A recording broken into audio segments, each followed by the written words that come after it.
Hello, everybody. Evan Lazar, Alex Barth, Patriots Beat podcast here on this Monday afternoon.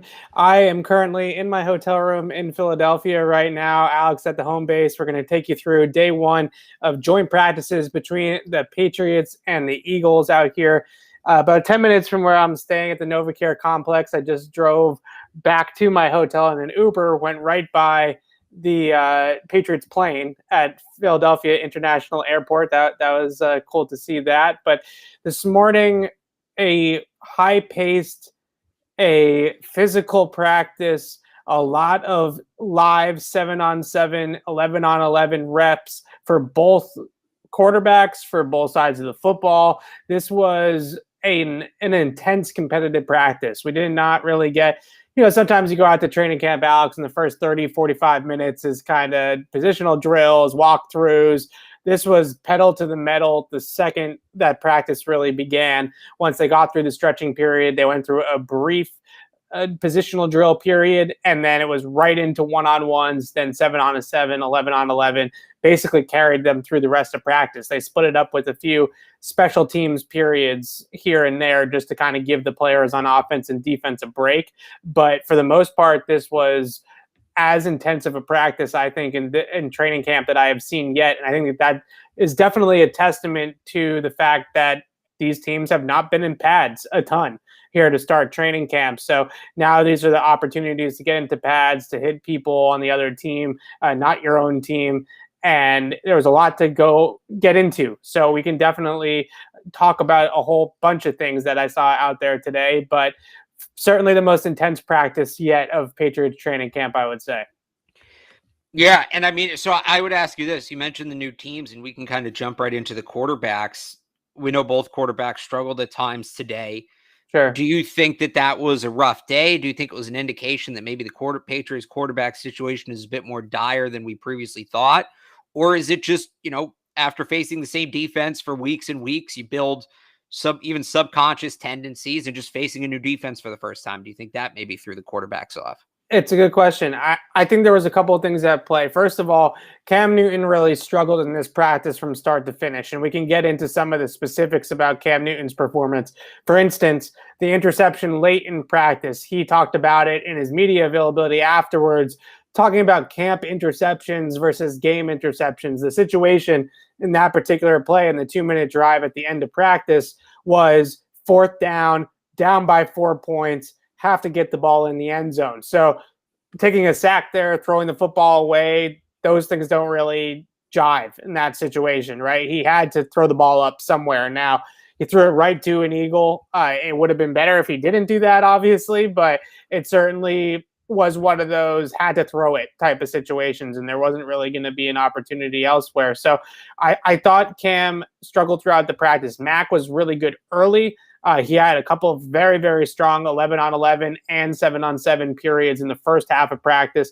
Then when they got into the second half of practice and combined everybody into one field and really got into some of the competitive 11-on-11 portions, Mac started to show some rookie mistakes, show some signs of struggling. So the best quarterback on the field today was Jalen Hurts. By far, he was the best quarterback out there.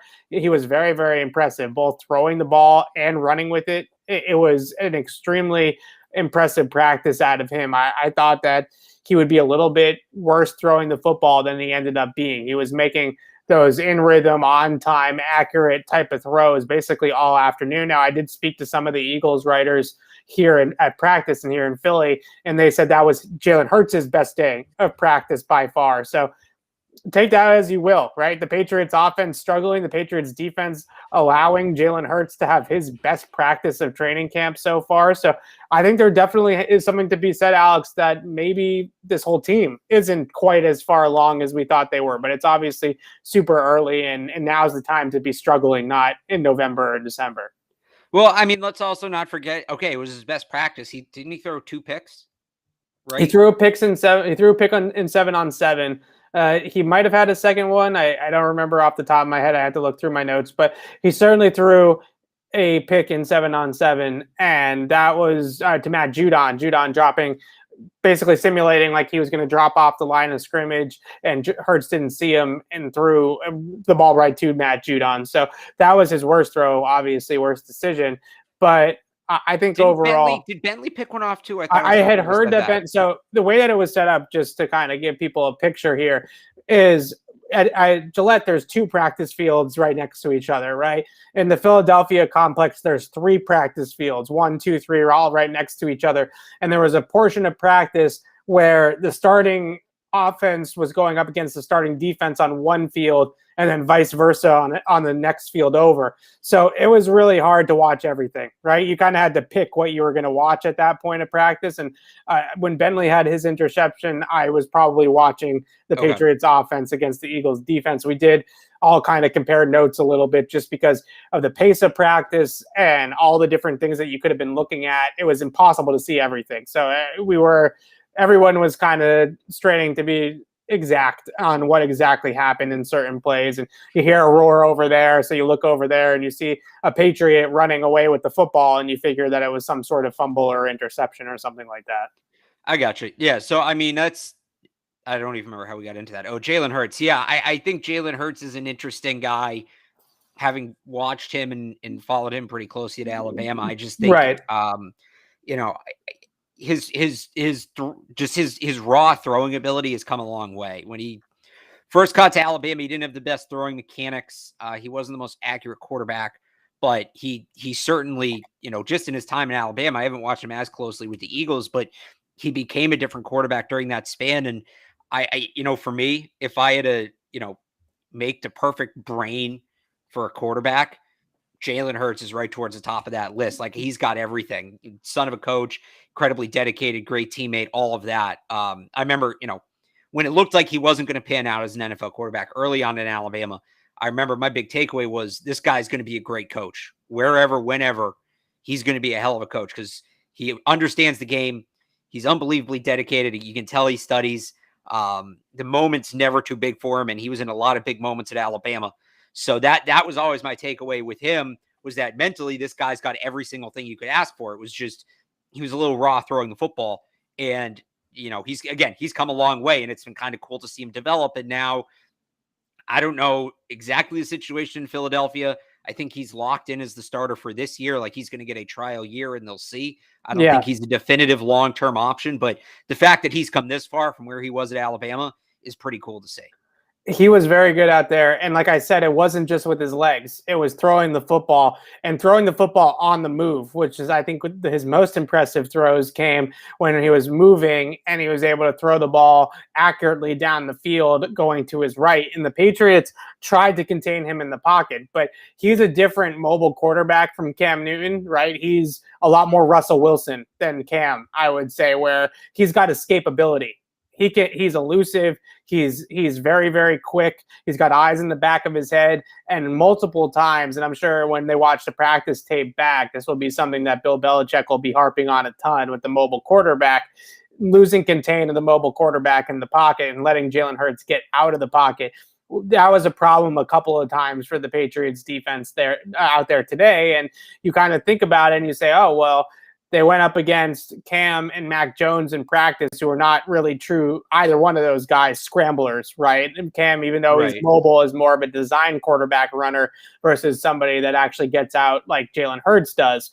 And Ryan Fitzpatrick, I guess maybe Fitzpatrick and Heineke are a little bit closer to that for Washington, but we didn't see a ton of that in the game on Thursday night from either one of those guys. So the first kind of time that this new revamped defense was dealing with somebody that can run around like Jalen Hurts can, and he definitely hurt them a few times, no pun intended, with his legs, and that was a problem. I think on the tape, I'm sure Bill Belichick, whether it's tomorrow morning or on Wednesday, will be saying, guys, we can't let a guy like Jalen Hurts get out on us like this, because he had a couple of scrambles for first downs. He had a couple of extended plays where he ran out of the pocket and threw the football down the field. He is a very talented guy if he can figure it out with his arm. Yeah, I mean, it's funny you mentioned Ryan Fitzpatrick, and he's certainly more controlled than Fitzpatrick is, but I don't think that's actually the worst comp for him. I really don't. And it's tough because Fitzpatrick's almost 40, Hurts is been in the league for 1 year. So you got to kind of think back a little bit. I know this isn't the Jalen Hurts show, so we can move on. But Yeah, no, it was somebody fun to see him out there today, though, and it definitely put into perspective, I would say, where the Patriots quarterbacks are. It's not that Jalen Hurts was Patrick Mahomes or Tom Brady at practice today and was lighting it on fire, but he was definitely the best quarterback in practice today. I also want to talk about Mac specifically. We can talk a little bit about Cam specifically too, but we just did a lot on Jalen Hurts. With Mac, early on in practice, he was tearing it up. First throw of practice in 11-on-11s, throws a deep corner route to Nelson Agholor between two defenders, puts it right on the money. He had a sequence in 7-on-7s. He threw a touchdown to Agholor down the left sideline on a fade or kind of like a wheel from the slot. Then he threw a seam ball to Devin Asiasi right up the seam in a tight window, a crosser to Kendrick Bourne into a tight window. He was making NFL-type throws, dimes down the field, and he spoke after practice, and Max said that the focus for the offense today was to be aggressive and try to push the football down the field. That's what Josh McDaniels wanted them to do today, was not to be conservative and test the defense deep and try to make some big plays happen. Early on in practice, especially Mac to Agholor, that definitely happened quite a bit. Later on in practice, there were some issues, both quarterback, wide receiver chemistry issues. Kendrick Bourne and Mac Jones had at least one slip up there, I would say, in terms of not being on the same page. Then Mac threw some deep balls where he was maybe a little bit too aggressive, trying to push the football down the field.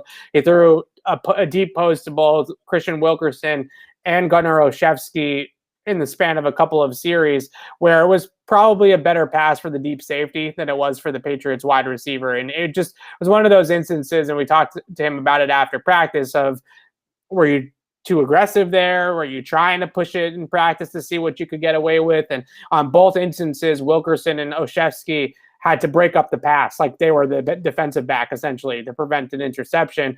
He then came back later on in practice. The very last throw was a great ball to N'Keal Harry down the left sideline in the cover 2 hole, running a fade into that vacated area, and Mac put it on the money, and they at least ended practice on a high note. So there was really good moments early on where you're looking around saying, why this is Mac's job already, right? Why isn't Mac playing already? Why isn't he the starter already? Then he kind of came back down to earth.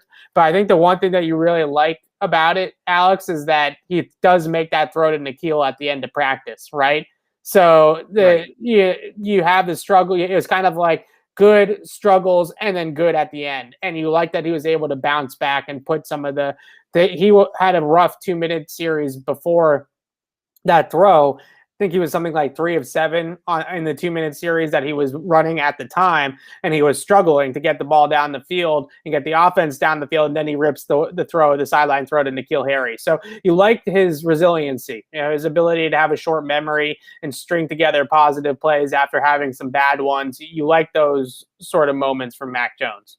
And let's not forget, the initial takeaway from Jones, go back and watch the shows we did after the first, second, third practice, was that having a short memory was a problem for him. He'd be fine until his first mistake of the day, and then it would all kind of snowball on him, and he had trouble digging himself out of that. So you don't want to see him struggle at all in a perfect world, right? You mentioned that he did have that rough series mixed in there in the middle, but okay, he's bouncing back now. The first week, every practice was just, he would end it in the worst possible way. He'd be fine to start, but he would end on a rough note every single time.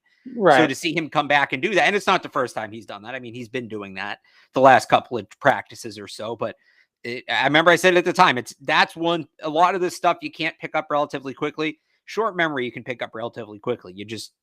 It's just a mindset thing. And so it's good to see that he's now in that mindset where one mistake isn't going to ruin him. And it's not just him.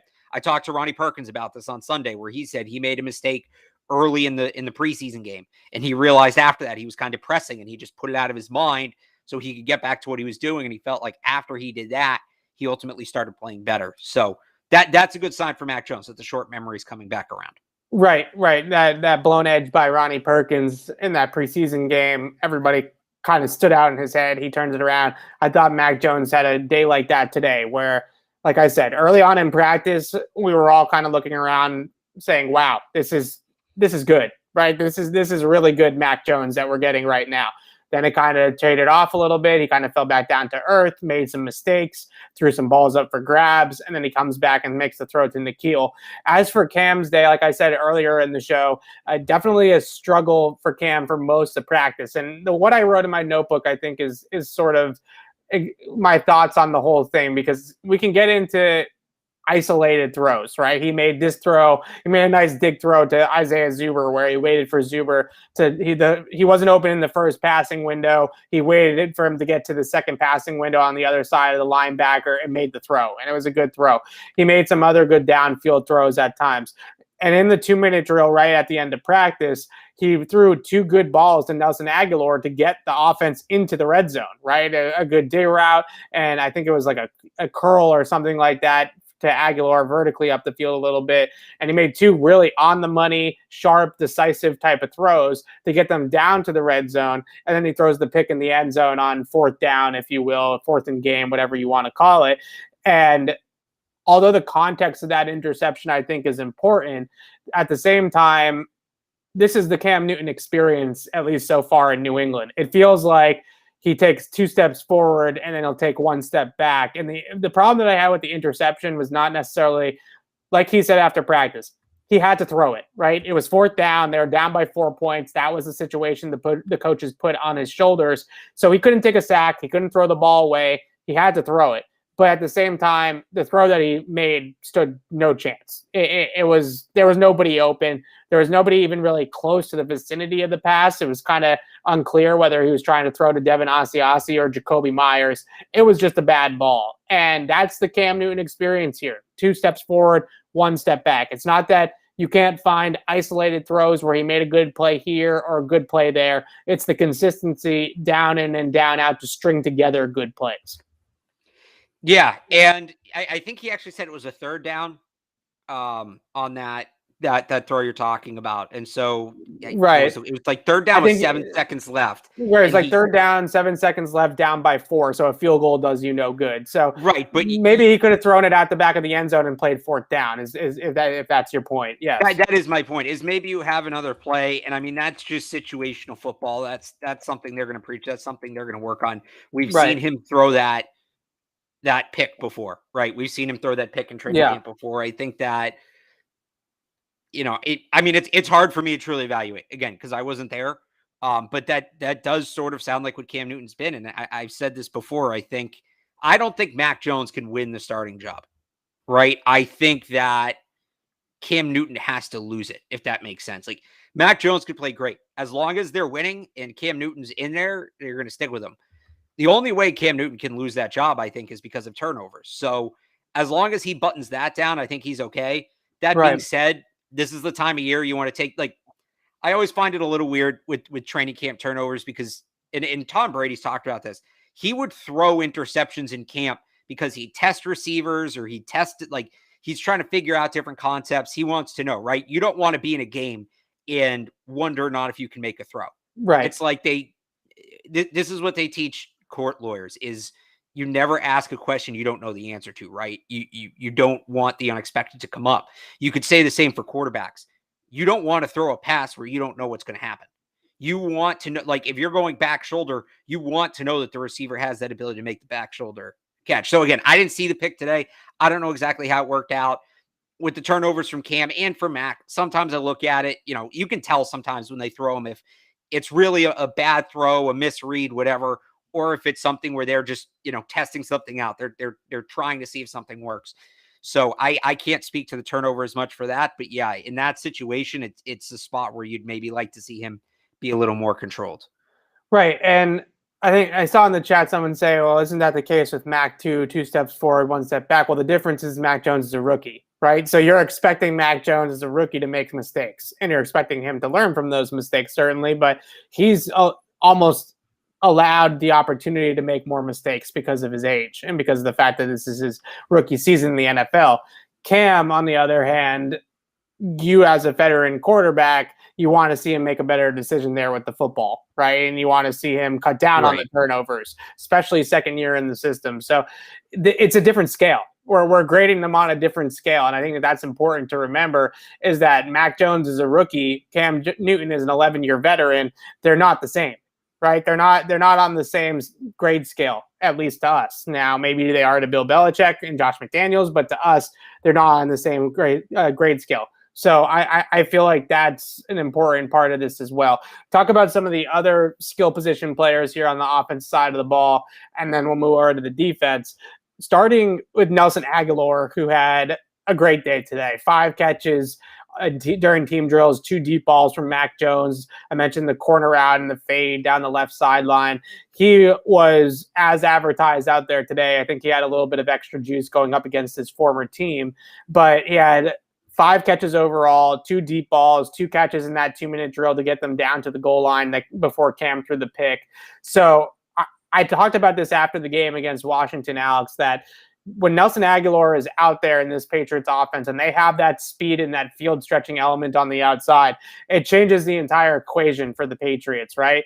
If you don't have Nelson Agholor out there, the offense is just as slow, even with the tight ends, just as slow as it was last year.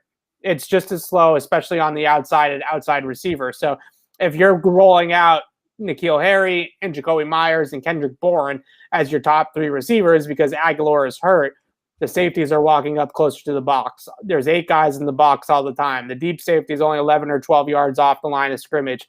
They're packing the box to take away the run. They're sitting on the intermediate routes. There's not any sort of downfield threat to the offense. When Agholor comes back to practice today, there was a huge downfield threat to the offense, and we saw it multiple times. And that's exactly what the Patriots need him to be. But on the flip side, it's good that Nelson Agholor is making those types of plays. The bad news is there's no depth, right? If he's not there, then they got nothing behind him in terms of speed receivers. So if they're going to bring in a receiver, I know everybody's clamoring for them to bring in a guy that's some big ticket player, right? Like everybody wanted them to trade for Julio Jones or Odell Beckham or whatever. Right. But if they're going to bring in a receiver, then you do hope, and you hope it's better than a Demir Bird type, right? They need to be somebody better than that. But you do hope that there is some other guy that they could bring in to bring some speed, because Myers, Bourne, and Harry are 3 slow-footed receivers. They're quick. We call them possession receivers. That's a nice way to say it. Okay, Myers and Bourne are quick, right? Those guys can get open at the top of the route with quickness, and they're smart, and they're instinctive, and they're intelligent football players, but they're not fast. And N'Keal Harry is N'Keal Harry. So you have a very slow skill group out there without Nelson Agholor. But the good news is that Nelson Agholor went out there today against the Eagles secondary and was a big issue for them. Yeah, I mean, I think there's a real case to be made that he's been their best offensive player throughout camp, and that's even missing that. That's even when he's missed time, right? And he's had a couple of drops, and I think he's not Randy Moss. He's not going to be perfect. I think that's the Nelson Agholor experience. You live with it. There's going to be a couple drops, but he's going to give you some great over-the-top moments as well, and you just hope the positive outweighs the negative, and I think it has heavily so far throughout camp. And yeah, I agree with you. I think that speed element's important, and I don't know who they bring in. I think maybe that's Trey Nixon's role if they need more speed, as they try to get him onto the practice squad, and then he becomes that guy. Maybe it's Christian Wilkerson. I don't think he's that fast, but we saw him against Washington. We've seen him in practice be able to separate down the field a little bit. But yeah, he's going to be, I think Agholor wasn't my favorite signing this offseason. He wasn't my least favorite, but he wasn't my favorite. And I think I underestimated his speed. Like not underestimated. He's a true deep threat. You're right. I think I underestimated how well he can use his speed, and that could make a huge difference for the offense. So that's one. They need him healthy. They need him to stay on the field, especially if the tight ends are banged up, or going to be as banged up as they've been here the last couple of days. So to see him, come back from that injury, have a great day today, I think is big. That's a big thing too that we'll talk about here in a second, is the tight end, just the depth in general, but also just that position as a whole. But just one last thought on Agholor.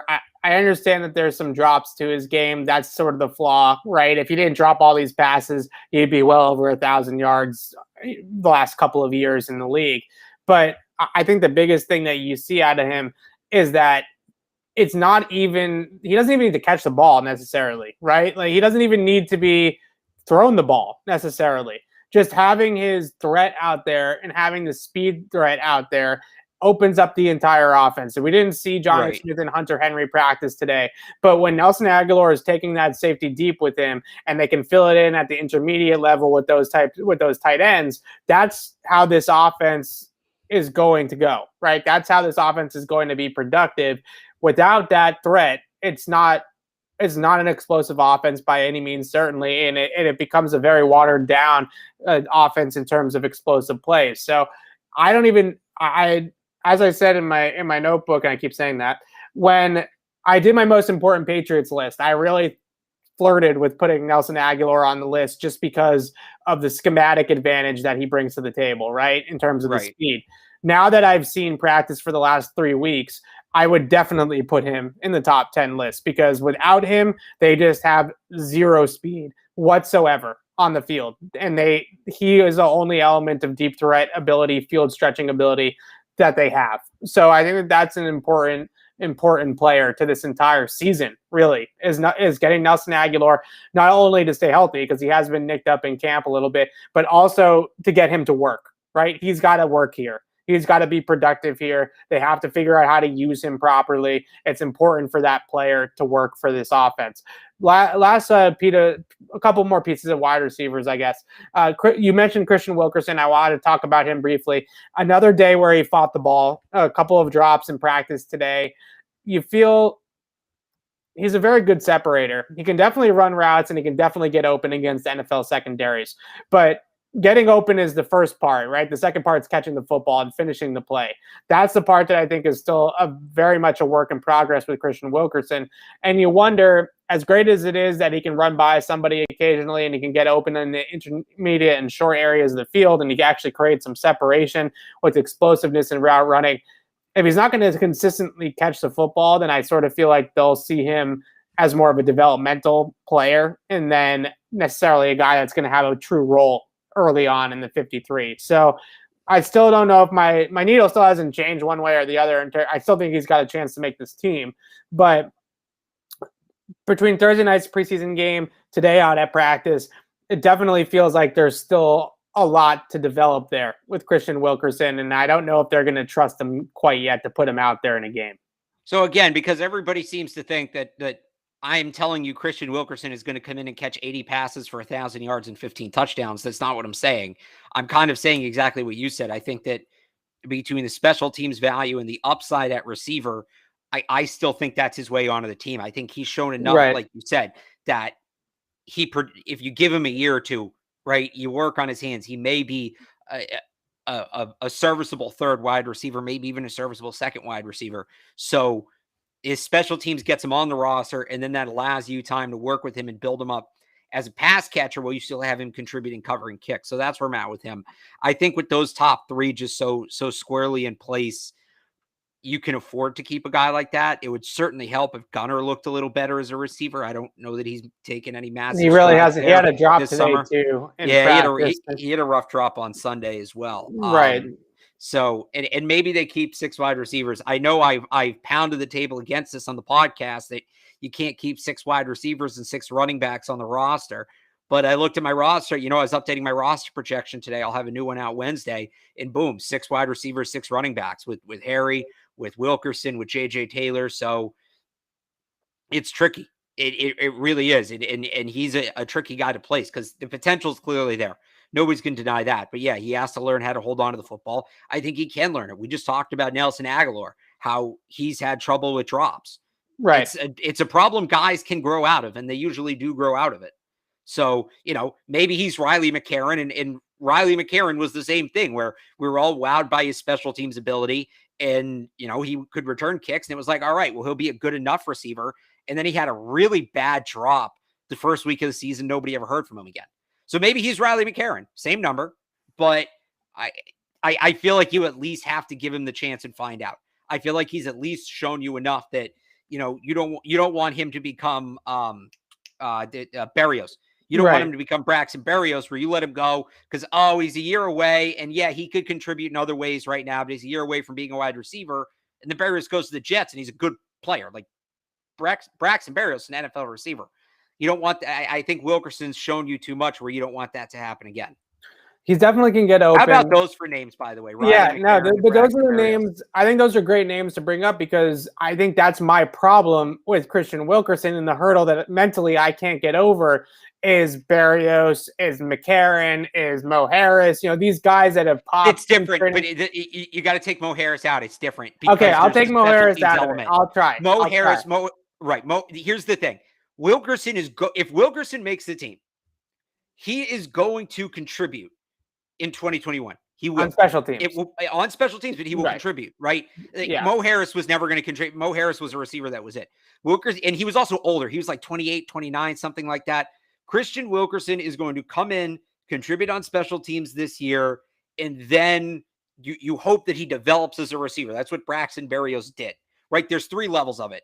Riley McCarron was a special teams player who never developed as a wide receiver, got cut.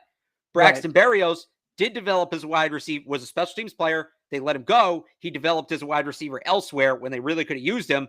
Then you have Gunner, who they kept as a special teams player, has kind of, he's shown enough as a wide receiver. He's still developing, but he seems to be on that path. That's the thing with Wilkerson to me is I think there's enough where he's going to fill a role on special teams. And by the way, it's a role they need. And then you keep him to develop. So that's where I'm at. By the way, Riley McCarron, I just checked, never played in the NFL again. So, we haven't talked about N'Keal Harry yet, right? So I want to quickly make look. We talk about N'Keal every day. I think it's an important player on this team, but the one thing that I want to say is he has, Alex, been so much better in practice than what he showed in that game against Washington. So much better than what he showed in that game, or at least what we were able to deduct from that game, right? We didn't have the coaches filming it, yada, yada, yada. But what we were able to deduct from that game, 1 target, 1 catch, 4 yards, really did not – it wasn't indicative of what we have seen out at practice for the last couple of weeks. So I wonder, again today, 3-0 in one-on-ones against the Eagles secondary, against the Eagles corners. Then he made a catch in 11s early on in 11s on a dig route from Mac Jones. And then he catches the go ball down the left sideline from Mac to end practice. So those are the flashes that we consistently see out of N'Keal at practice. And he's practicing well. And it's encouraging that he's practicing well. And I just, for the life of me, I don't understand how it didn't translate more against Washington, especially when he was playing late in the game against backup players, right? Because we see him get separation. We see him get open. We see him go above the rim and make catches over guys and contested balls and things like that. And then he goes out against Washington and he plays the most snaps out of any wide receiver and is basically a dud, right? And I just, at what point do we say that it doesn't really matter that he's practicing well because it's not translating to the game, right? It has to eventually bring itself out on game day. It can't just be a practice thing for N'Keal Harry. So that's the thing is how does Belichick weight the practices? And the whole preseason, we know he weights the joint practices very heavily, more heavily, I think, than the games. I think he's talked about that. So again, you said he had a good day today? Yeah, it was 3-0 in one-on-ones. Every time he goes, look, one-on-ones, you can take it or leave it if you ask me. There is some things to deduct from them, but obviously they heavily favor the wide receiver, right? You have a corner and a wide receiver on an island, no safety help, no inside help from linebackers underneath. The wide receiver knows what route he's running. The corner doesn't know where he's going, right? It heavily favors the wide receiver. But every time we see him in one-on-ones, even against Patriots corners in Foxborough, he creates enough separation at the top. He's not Tyreek Hill. He's not creating 10 yards of separation, but he creates enough separation at the top that when the quarterback is forced to throw the ball up to him because there's nobody else to throw to, right? Because it's a one-on-one drill. Right. He then goes above the rim and makes these contested grabs and is able to box out at the catch point and make tough catches in traffic against tight coverage, and he's able to do it against a bunch of different players. He's now done it a bunch of different players on the Patriots secondary in Foxborough. He did it today against 3 guys in the Eagles secondary. It wasn't Darius Slay, but there were guys that were going to be in the rotation for Philadelphia in the cornerback position. So you just wonder, in one-on-ones, the quarterbacks are forced to throw the ball up to him because that's the drill, right? And then you get up out in these games, and there are people that there are receivers that are running routes and it looks more open to the quarterback, but N'Keal in one-on-ones continues to make these types of plays. So I don't know. It's just like I said to start with, at what point do we just say practice is practice and games and games, and it doesn't matter as much if it's not in a game? But at the same time, you have to give them credit for practicing better, right? So it's that's this time of year is that we have way more practice footage than we have game footage.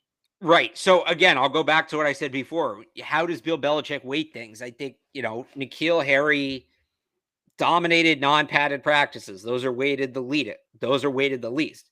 But he also came out, he had a great joint practice. Those are weighted the most. The games probably after that, then internal padded practices. So if what Bill said a couple years ago is true and the joint practices mean the most, then today was a really big day for N'Keal Harry making the team. And we'll see if he can keep it up. And I said this about the Mac and Cam debate. I said this about all the wide receivers. I said this about everything. Nothing really matters till you get to the joint practices. This is 60, 65, 70% of the grade here. So, N'Keal, all the little homework assignments you did fine on those, whatever. He just took the midterm. He got an A. Right. So that, this is the stuff that really matters, and he had a really good day. So that's important. I think that's a good sign for him. So quickly, just through this, a couple more offensive notes. Ramondre Stevenson was getting reps with the ones at one point in practice today, mixing in with Sony Michel and Damian Harris. Now, do you know that the games are heavily weighted by the coaching staff? Ramondre Stevenson was mostly in the fourth quarter of that game against Washington, but he showed something, right? He showed that he had some juice. He showed that he had some wiggle even. I thought on that one run, he has a good lateral movement for a big guy, right? He's able to make those jump cuts. He's able to make guys miss in a phone booth, even as a big player. He doesn't have to just run people over, right? He's got pretty good feet as well for a guy of his size. He obviously has good home run speed from what we saw on that 91-yarder. So a good game from Ramondre Stevenson. He's rewarded by playing today with a lot of the starters and working with the ones a little bit. Maybe they're just giving him a look to see what he makes of it. I don't know. We have all just kind of written Ramondre Stevens off as a redshirt guy because that's what the Patriots do with their running backs. But if he comes on strong here over the last couple of weeks of camp and with the games and the joint practices, I don't know. Maybe he does carve out a bigger role, and maybe he does make them shop or think about at least trading Sony Michel at some point or whatever the case may be. Yeah, I still don't think you get that far. I still think the running back depth it's okay. Like, I don't think they need another back, but I don't think they're as deep as everybody thinks they are with the Sony Michel trade and all that. I still think he's going to get redshirt. I think he's a good player. I do. I don't know that he jumps out as better than a guy like James White who got redshirt, a guy like Shane Vereen who got redshirted. I don't know that he's popped in a way those guys haven't popped. So I still think he's due for the red shirt. So lastly on the offense, tight end injuries is becoming an issue. They had Hunter Henry and Jonnu Smith are already out with injuries. Neither one of those guys practiced today. Matt Lacoste gets absolutely lit up by Derek Barnett. This actually almost started a fight right off the bat. Early on in practice, maybe Cam's first or second throw of competitive team drills. He leads Matt Lacoste coming over the middle from left to right, Cam's left to right. He leads him out in front of him a little bit. Derek Barnett is standing right there in a shallow zone and just absolutely lights Matt Lacoste up in a way that maybe 10, 15 years ago, it doesn't get flagged in an NFL game. Now, how gruesome of a hit it looked like, it wasn't necessarily as bad as it looked in terms of intent, but the way that it looked, I think that's immediately a flag in today's game, right? It was a big, big hit. And Matt Lacoste goes out of practice. He's definitely in concussion protocol. Hunter Henry and Jonnu Smith are already banged up. Devin Asiasi obviously sat out a lot of practice because of COVID. He's coming back now. There were a few instances today where he ran the wrong route, or not the wrong route, but just didn't really get to his kind of landmark on the field, if you will, and is still a growing kind of process with him. So the Patriots are basically, they cut David Wells yesterday too, which is not here nor there, but without Lacoste, Henry, and Jonnu Smith, they have basically one two tight ends. They have Devin Asiasi and Troy Fumagalli at this point. Well, the David Wells cut isn't nothing because you still, and I've talked about this before, you need enough guys in camp to run camp. Right? They might need to sign a tight end just to run camp at this point. And then that means you have to let somebody go who's clearly here for a reason. So it's right. You know, the big picture, is it a huge thing? No, but it factors in there certainly. They got to figure this out. I've been a big Troy Fumagalli guy for a while. I loved him in that draft coming out of Wisconsin. I thought he was a good fit for them. I don't think he should be the starting tight end for this team. If they have to turn, I was thinking like, okay, if Asiasi comes out and he's not ready and Matt Lacoste isn't the guy, I thought he was a nice option as their third tight end, but yeah, here we are. And Lacoste was having good summer.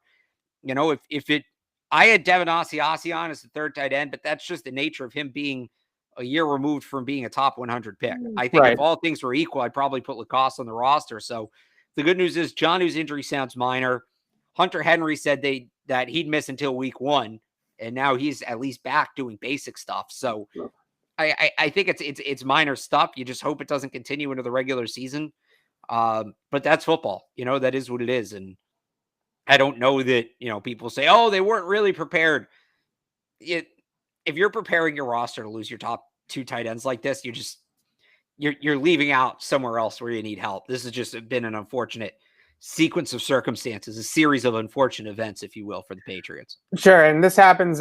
Every team deals with this in training camp. One position group always gets riddled with injuries. It happens all across the league. And this is what we talked about with N'Keal Harry, right? When we were saying, oh, well, what's N'Keal Harry's value really? Well, come the end of camp, there's a couple injuries. The team really needs a wide receiver. This is the exact kind of situation we were talking about. Right. And Jonnu Smith's injury and Hunter Henry's injury is whatever, but let's go easy on Matt Lacoste. It was not his fault that he got led right into Derek Barnett and got absolutely lit up into next Tuesday in today's practice. I'm not going to go off on Derek Barnett because I don't think he intended to do what he did. But Derek Barnett, let's chill out a little bit, right? This is training camp. It's practice. Let's keep the head hunting down to a minimum, right? Because the hit was borderline for sure, right? Like I said in the game, it probably gets flagged. He might even get a call from the commissioner's office a few days later with a little bit of a fine for that hit. It was definitely a lot. All right, so after that, I want to talk about the defense, move over to that side of the football. I will admit, like I said earlier in the show, it was split up a lot of practice, offense on one field, defense on the other field. So it's hard to see absolutely everything. But the things that I did deduct from the defense, which I'm going to watch a little bit closer tomorrow, was Matt Judon, first of all, top note here. Matt Judon is everything that the Patriots want in their outside linebackers, right? He is a complete system fit for them. He can rush the passer. He had a sack today in practice. He had that quarterback hit against Washington. He can drop into coverage. The pass breakup against Washington, a pick in 7-on-7s here today against the Eagles in practice. And then, of course, we get into being able to set the edge of the defense, right, and playing the run as well.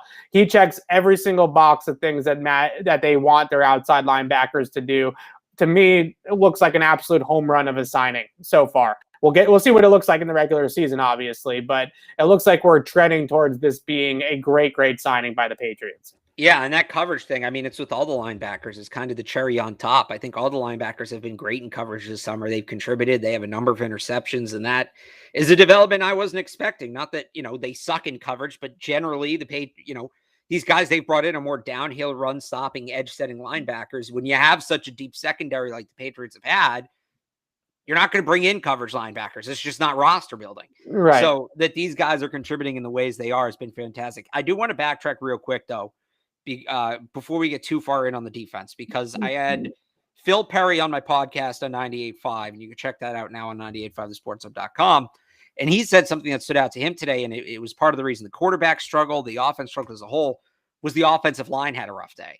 It did. And I think that's the last thing you expect to hear. So I'm just curious, if you can expand on that. So I think there was a couple of factors at play here. First and foremost, Philadelphia, and I you got to give the opponent some credit, right? In all these types of games, practices, whatever it might be. Philly, I would say, might have the best defensive line the Patriots are going to go up against all year.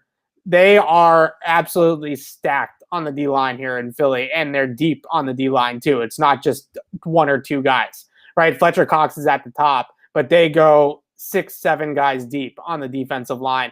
It's a really good unit. The Eagles have a ton of issues on their roster elsewhere, but offensive line and defensive line are still really solid here in Philadelphia. A lot of those players from the 2017 Super Bowl team is carrying over still to 2021 roster. So really good defensive line. Early on in practice, they struggled to run the football for sure. They were the Patriots, I mean. They were struggling to move anybody off that line of scrimmage. Fletcher Cox, for the first, I don't know, I would say 3 or 4 periods of team drills, was wrecking the Patriots offense against the run. They couldn't block him. So he had a huge practice. I don't know what to make of the offensive line. I think the one thing that I would say about sort of what I'm seeing out of this group is Trent Brown, I don't think has been as good as people were hoping that he was going to be in his second stint. He does look a little bit slower, I would say, in terms of getting guys coming off the edge, right? His first year here, he was really, really good at just setting backwards and making guys go through him, and was able to get to his set points despite being so large. Now I think his foot speed has slowed down just a little bit. That would be something that maybe, if you want to look for a red flag, that could possibly be it. The other thing is, and we continue to talk about this, is that starting 5 is pretty solid, but once they bring in those backups in the second team offensive line, the whole thing goes to you know what, right? Like that whole group is a mess. And I think the starting 5 is going to be fine. I think that they're going to be good. But in terms of those backup guys and that second string offensive line, which is what Mac Jones worked with a lot today, almost exclusively with the second team offensive line, that group has got some flaws. I don't know if any of those guys, besides maybe Ferentz and I guess Karras when he plays with that group, are NFL rosterable offensive linemen. Yeah, that's it for me. I think the starting group will be fine. I think it's just hard when you haven't been in pads for a while. I wonder if maybe the solution is you move Karras to guard, you kick Onwenu back out to tackle, and you have Trent Brown flip sides. Like maybe that, if I wouldn't do that right now, but if you get 2-3 weeks into the season, the offensive line's tough. Like you kind of have that built-in shot in the arm you can give them. Right. And we'd have to look at what the specific problems are, but you do kind of have that card in your back pocket where Ted Karras is a starting NFL offensive lineman, and you can reshuffle things if you need. Take Isaiah Wynn out of the lineup or Trent Brown out of the lineup if you really want to. But yeah, behind them, I do think the depth's a concern. I think, like I said, Ted Karras is a starting caliber NFL lineman.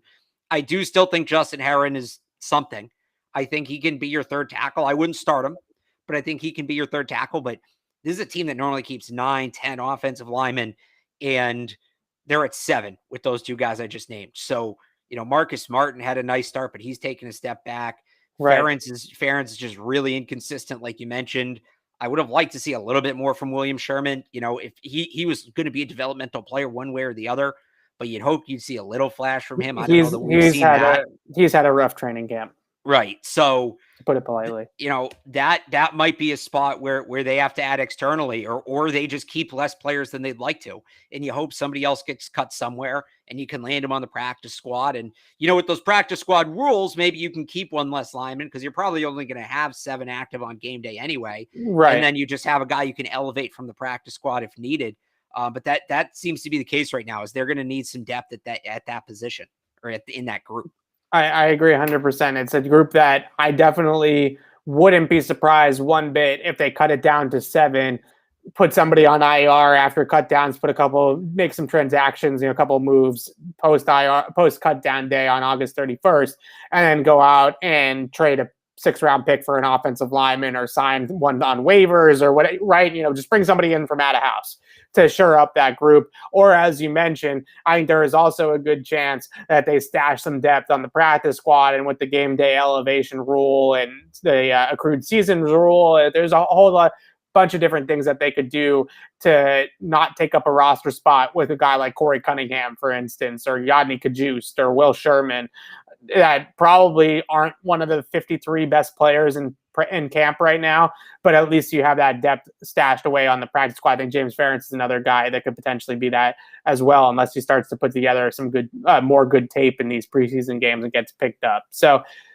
Well, we've been saying it all camp, Alex. Depth on the offensive line, depth at cornerback. They're very top heavy at both spots. I mean, I think corner, it's not depth at corner. I mean, they need a guy who's going to play more than half the snaps at corner. Right. It's a little different. Well, let's talk about that because today I mentioned it to you. I texted it to you that Juwan Williams was playing outside cornerback with the top unit out there today at practice. It allowed them to kick Jalen Mills to more of the position he's probably going to play during the regular season. And this is what I was waiting for, was because even if it's going to be Stephon Gilmore instead of Juwan Williams, right? That's going to be at that outside cornerback spot. Jalen Mills repping outside corner all the time and not getting any work at safety or not getting any work over the slot or as a money backer or whatever they want to use him as. Eventually, they had to move Jalen Mills inside to his regular season role because he's wasting time playing all these snaps at outside corner. Right. So I actually asked him about it after practice today, and I said, what's your comfort level with outside corner and how much you're working there? You know, are you okay with how much you're working there? And he was like, I'll play anywhere. And that kind of told me nothing, obviously, to some degree. But also, you have to realize that he's not going to play there during the regular season, and forcing him to play there so much as they have kind of forced their hand. So today they finally allowed Juwan Williams to play with the starters a little bit. He didn't do anything egregiously bad. And I think in a lot of ways at corner and offensive line are kind of similar in the fact that if you're not calling the guy's name out, that's not necessarily a bad thing, right? Because if you're an offensive lineman and you get your name called out, you either held somebody or you got beat on the play. If you're a corner, kind of the same thing, unless you're intercepting a pass. So, yeah, you would like to hear Juwan Williams had a pick today, but the fact that I'm not going to sit here and tell you that Juwan Williams gave up a 60-yard touchdown is just as good in a way. So he played today. He didn't get exposed. I think that that's good news for the Patriots. But what's your takeaway just from the fact that Juwan Williams is now playing, getting some starter reps? Kind of similar to Ramondre Stevenson. It kind of seems like they're rewarding him for playing well on Thursday night a little bit. Yeah, it's encouraging, but again, I didn't see it, so I can't tell you. You can put whoever out there you want. It doesn't matter if they're not playing well. So, if you didn't see him, that probably means he had a good day, and that's encouraging. And he's at the top of my list for players to watch on Thursday for sure. But until, he shows it consistently, I think he needs to have really good joint practices from here on out, a couple good games before we can look at it and say, hey, maybe they don't need to add here in the before week 1.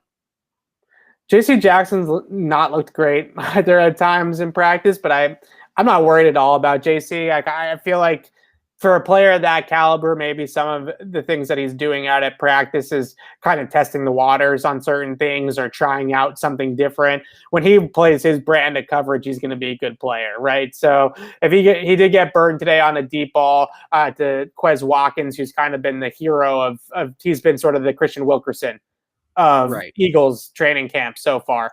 So I'm not at all concerned about that with JC. I think that the one other thing that stood out to me with the Patriots defense was Kyle Van Noy spoke after practice. It was the first time he's spoken to us in quite some time, a couple weeks. He's been a little bit dodgy with the media since he returned back from Miami. And he was asked a question by Greg Bedard about if his role has changed at all this time around versus last time, right? Because in 2019, his last season here, he played predominantly at the end of the line of scrimmage as an edge defender, really didn't play a whole ton at inside linebacker. We've seen him rep a lot more at, I would say, off the line of scrimmage this year than he was in his final year here. Now, they cross-train everybody, right? They make sure everybody's ready to play any spot in case there's an injury or something like that. So I think that there's something to do with that. He did have a batted pass at the line of scrimmage today, and I think he's got kind of a knack for that, of sort of Bill Russell-ing it, right? Like being able to time those up and knock those passes down. So that's good to see. But I wonder, I don't think he's a natural inside backer. And this is something that he talked about when they finally moved him to outside linebacker and here with the Patriots. The Lions played an inside linebacker. He played a little bit more at inside linebacker early on in his Patriot career. And then they finally moved him back to his college position out on the edge, and he flourished. And I still think the same thing with Kyle Van Noy, because I know there was some concerns about him in coverage and things like that from the game against Washington. They repped him a lot at inside linebacker against Washington too. He is an outside linebacker. And you wonder, I don't think he's going to get cut or anything crazy like that. But you do wonder with Josh Uche and Matt Judon playing so well. And Uche really, you knew Judon was going to be there. But with Uche kind of taking that next step potentially, the reps for Kyle Van Noy, because you have Hightower back, and you're probably going to play those three linebackers, Hightower, Uche, and Judon a whole lot. So with Van Noy, where does that fit in? And is he going to be happy in a reduced role? And you just sort of wonder about how much playing time Kyle Van Noy is ultimately going to get. Well, with the exception of we've seen Uche play a ton on the inside. Yeah, and he plays everywhere for sure. If he kicks inside more than you have, I mean, that was how I had pictured it when they set this whole thing up. Was you have Hightower in the middle, you have Van Noy and Judon on the outside, and then we've talked about this before, and I tried to figure out what the technical term for it was. You have Josh Uche, who's your second middle linebacker, but it's almost a third outside linebacker, where Hightower's your middle, and then you have kind of three guys playing the traditional outside role, and Judon, Van Noy, and Uche, but Uche is like a middle outside. Again, I don't know what the term for it is. We figured it out, and it was something the Panthers did like 5 years ago. I don't know. But anyway, I think that, like you said, they're cross-training everybody. Everybody's got to be ready to play everywhere. But I think ultimately Uche ends up playing more inside, where I think he's better off, and then Van Noy gets back to his spot on the outside. By the way, for everybody in the chat saying I look miserable, I wasn't at practice today. It's very hard to talk about this when you weren't there. The FOMO is real. He's doing his best. He's doing his best, yes, guys. I also didn't get a ton of sleep last night, so I'm good. I promise. You didn't get a ton of sleep. Now, this is going to sound like a first world problem, so I should probably just shut up. But my plane last night, I get on the plane. I get on the plane. And then we get on the runway. Let me tell my story. We get on the runway, and the captain comes over the loudspeaker and says, we had a mechanical malfunction or something like that with the plane. We got to go back to the gate, and they got to take a look at it. An hour and a half later, we finally took off. I was on the same flight as Tom Curran. Both of us at practice today were zombies, but we made it, and that's the most important thing. We made it safely, and that was what the pilot said. He said, look, it sucks. We're all pissed off that we're not taking off right now. But in reality, the hydraulic pump is broken. And if I gotten you guys up in the air with a broken hydraulic pump, then we wouldn't have been able to land the plane because I wouldn't have any brakes to make sure the plane stopped when I hit the runway. So in reality, he saved our skins. So that's why there's pilots that exist, and that's why they're better at their jobs than I would be at that job for sure. So they had to make the tough call, and they actually, kudos to JetBlue and their mechanical staff. They turned it around a lot faster than I thought they could. Until they cut us a check. We don't need. I love JetBlue too, but let's not give them free publicity. I'm trying to get it right. I'm trying to get those. No, you got it. You got to try. I've said this before. If any company wants to mail me a hat in $50, I'll wear your hat on the show. Like this is a billboard. I'll put a poster back on that wall. You want to send me a T-shirt? Like we can set that up. Just hit me up on Twitter. So I wasn't going to do this today, but I'm going to do it, Alex, because I'm feeling a little bit feisty. Maybe it's because I didn't get much sleep last night, as I just said. I see this a lot, and I just want to come out with it right away. How many practices have we watched so far? I want to say we're getting up there. 14 plus a preseason game, so 15 days of football. And plus the preseason game. A lot of people in the comments here in the chat, in the comments on our YouTube channel, tell me that I'm biased towards for Mac Jones against Cam Newton. And I want to say first and foremost, I don't need to be impartial on this show, right? I can have an opinion and say that I prefer one player over the other. And I also want to say, before I say this, preface it with this, it has nothing to do with them personally, right? It has nothing to do with Cam the person or Mac the person. But I'll say it right now. I'm a Mac guy, all right? I think Mac's the better quarterback. I think he's the better quarterback right now. And you see the mistakes that he makes out at practice. He's a rookie. He's in training camp practice 14 and preseason game 1. As we get into the season, and if he gets the starting job, which I think he's going to sooner rather than later, you are going to see him make less and less of those mistakes because he's going to learn on the job, right? So I am not afraid to come out and say it.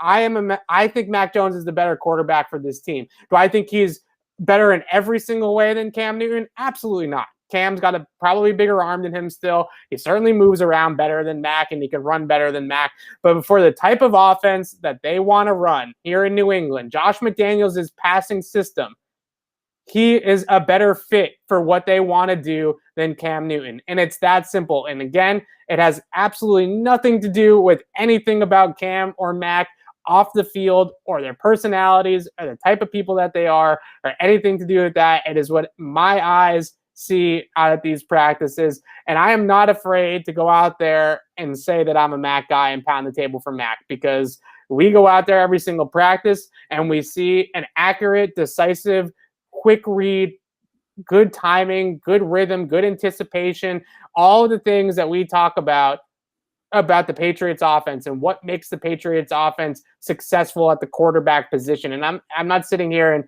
and saying that he is Tom Brady. Certainly not. And no, I did not think Jared Stidham was a stud. So you have to go back and check the receipts on that one. All right. I'm going to just say right now, I think I'm Team Mac. I don't care. Come after me and say whatever you want. I'm Team Mac. Alex, I'm not going to make you pick a side, but I am Team Mac. It's funny you say that, because I've been the one who people have said is the between level-headed, which that I appreciate and I try to be, or even pro Cam, when the reality is I am a big Alabama football fan, and Cam Newton broke my heart when he won that Iron Bowl in 2010. So you're biased. Great you have biases. Frankly, right, great quarterback. Yeah. I love covering the guy. He's really, really interesting guy to talk to. But yeah, I still haven't forgiven him for the 2010 Iron Bowl, if we're being entirely honest. And on top of that, I remember, and I've told this story before on this show, in October last year, we were in the booth after game and we were talking about quarterbacks, and you're Kellen Mond, whoever. And I was telling you Mac Jones, and you said they can't take Mac Jones that high. He's not that good. I said, Evan, just watch one of his games. And you said there's no reason they should draft Mac Jones. I got to Mac Jones first. I'm the original Mac Jones guy, and I'm apparently the level-headed one. So I don't know. I think Jones is good. I think it's funny. I think we've kind of switched spots on this too, because you used to be a little bit more boisterous with your takes than me, and now you're the level-headed one, and I'm the take machine. I went to 98.5, and I got level-headed. There you go. No, I think that I think my opinion on Mac hasn't changed a ton since he got here, since he got drafted. I was probably higher on him than most people going into the draft. And then he got out to practice and he succeeded. And I think everybody, because the expectations were so low, the excitement now is so high because it's almost overcorrecting. I haven't been super surprised by anything we've seen from Mac Jones. And I don't mean that in a bad way or a good way. I think, the guy he was at Alabama that I raved about during the draft, he's a guy who's not going to make a ton of mistakes. He's going to get you up and down the field. He's not going to win you any games, but he's not going to lose you any games. I think there's value in that kind of quarterback. I thought that's what he was going into the draft. I think that's what he's been throughout camp. Again, I think some people, there's maybe overcorrection because they were lower on him for before the draft. So now that he's come out and impressed them, they're that much higher on him.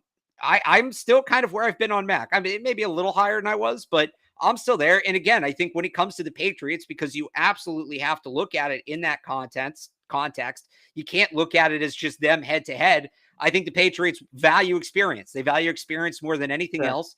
Cam Newton's the experienced quarterback. He's been in this league for 10 years. He's won an MVP. He's been to a Super Bowl. So, when you look at it in that context, in the context of week 1, in the context of September 2021, they are going to view Cam Newton as the better option. I still believe that.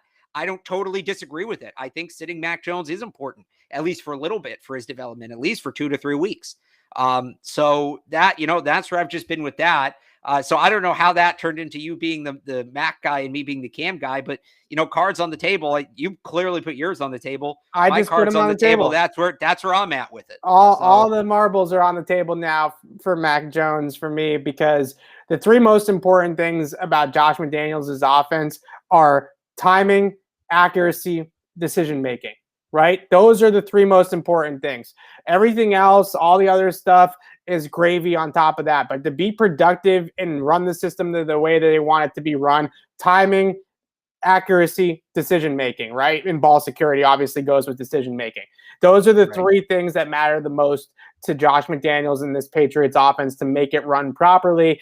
And in a lot of ways, this system is a system that if you press the right buttons, that it can be productive, even if the quarterback is not incredibly talented in his own right. I'm not saying Mac's not incredibly talented, but I'm just saying it doesn't need to be Tom Brady to run the system if they press the right buttons on the controller, so to speak. So I think that that's a big part of the Mac thing for me as well, is the execution and the overall operation of the offense is just very, very clean.